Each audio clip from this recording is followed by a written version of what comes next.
Really, Paul? Jeez. Christ. This is what I have to work with. All right, guys, this skill set, I just want to introduce it as, this is one of the most missed and certainly one of the most critical skill sets that Paul and I teach or work on or hone during our adventure training courses.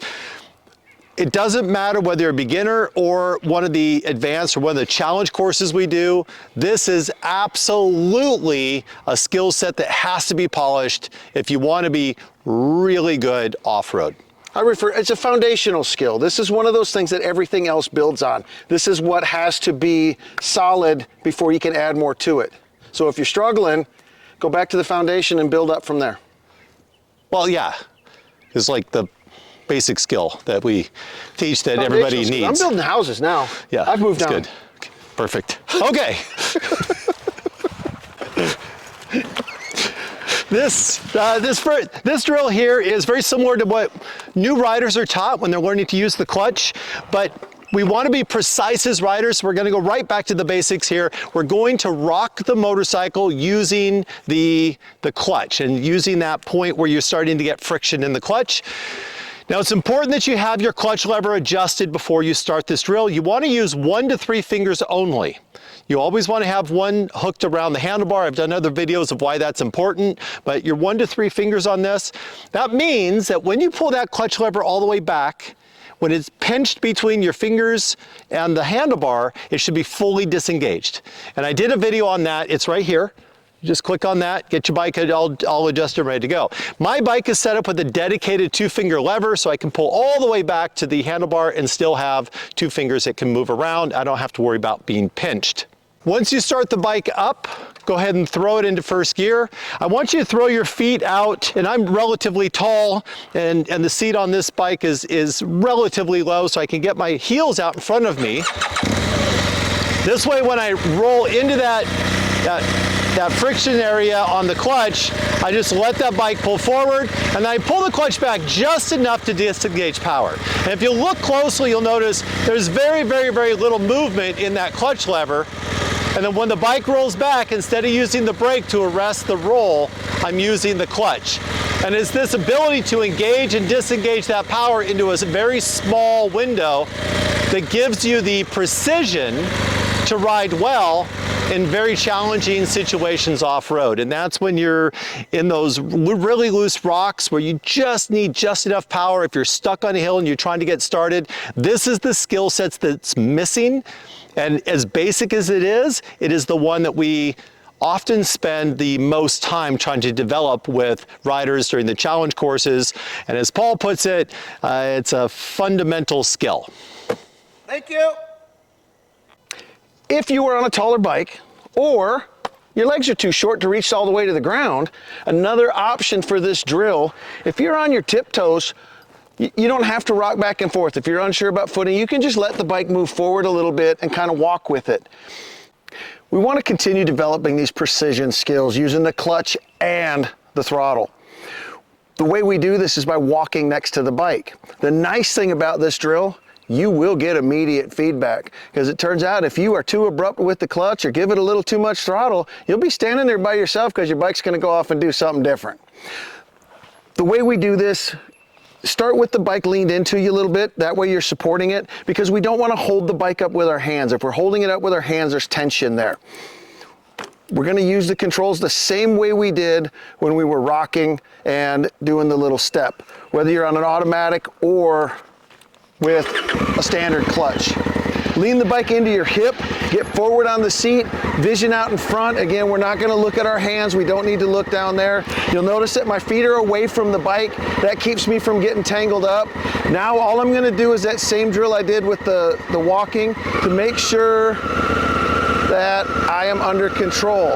If it feels like it's getting away from me, if it feels like it's going too fast, then I'm going to use my brake. I've got one finger resting on the brake, and I can still use my clutch, just like I was before, to control all that.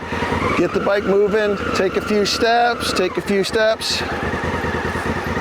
One other thing to keep in mind, we got to learn to do this from both sides, folks. The trail doesn't always give us a choice. So if I move to the other side, the process is the same. I lean the seat into my hip pocket. I'm gonna get forward up on the gas tank, get my legs away from the foot pegs a little bit so me and the bike are leaning on each other. Then the rest of the process is the same. Feather out that clutch, give it a little bit of gas, find that engagement point, and keep it under control.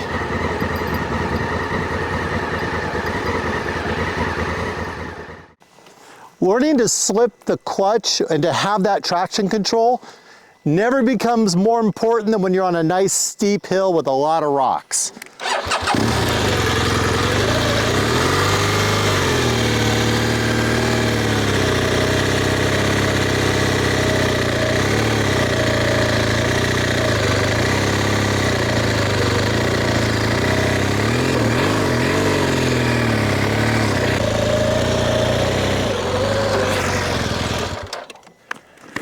We're going to call this one a graduation drill. This one's on a hill. It's not crazy rocky or anything else, but it is grass and it's relatively steep, which means you're going to have very, very instant feedback if you're not smooth on the clutch. This puts all of those elements together. I'm going to go into that little TP tripod thing Paul was talking about where it's leaning into my hip, so I'm not using my energy to hold up the bike. Eyes at the top of the hill. When I start the bike, I'm gonna just kind of lean into it, ease into that clutch. I'm adding throttle, that steady, smooth throttle so I don't stall. Notice I'm not over revving. I'm just working that clutch. I'm not letting it all the way out. When I have good control, I'm gonna go ahead and come to a stop. I'm on the front brake. I'm overlapping. As I'm pulling the clutch in, I'm adding that front brake. Again, this is our graduation drill. Same thing, a little bit of throttle. I'm using the clutch so the bike doesn't move backwards, so I have good, smooth movement. This is the steepest part of the hill, definitely the most challenging. Once again, as a review, I'm going to add that throttle so I don't stall. I'm holding the front brake and I'm adding clutch against it. I start to feel the pull. I'm releasing the brake. I'm still adding a little throttle as I'm easing into the clutch. I am not letting the clutch out. I'm still in the clutch, adding a little throttle. Just a little bit of throttle, little clutch. And now the clutch is out. Whether you're a beginner or whether you're experienced, you're working on the same skill sets. We still have a clutch, a throttle, a brake. We're still working on traction management, balance, better reading of the environment. The difference between us is our depth of understanding and the ability to apply those skills in more complex and difficult situations. Often, what you need to do to become a really good rider or to get to the next level is to back up and study the most basic and elemental skills in riding.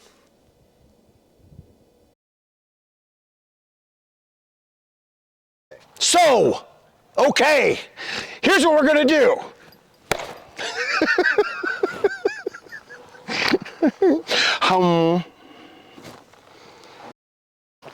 And I think, let's see if I'm actually in frame. Pull that out. Not that neither one of us can see it. You motherfucker! What? You just moved again. Once you're in frame, once it's in the right spot, This is my stay spot. there. I know, because my left butt cheek goes right here. So this is my spot. I have my mark. I have my mark. Because I can see now. Look, I can go here. I can go here. I can go here. Now watch this. Watch. Watch. See right there. See right here. Boop. Go check. I'm right on my mark. Okay. Here goes. And rolling. What's up, fuckers? Okay, here goes.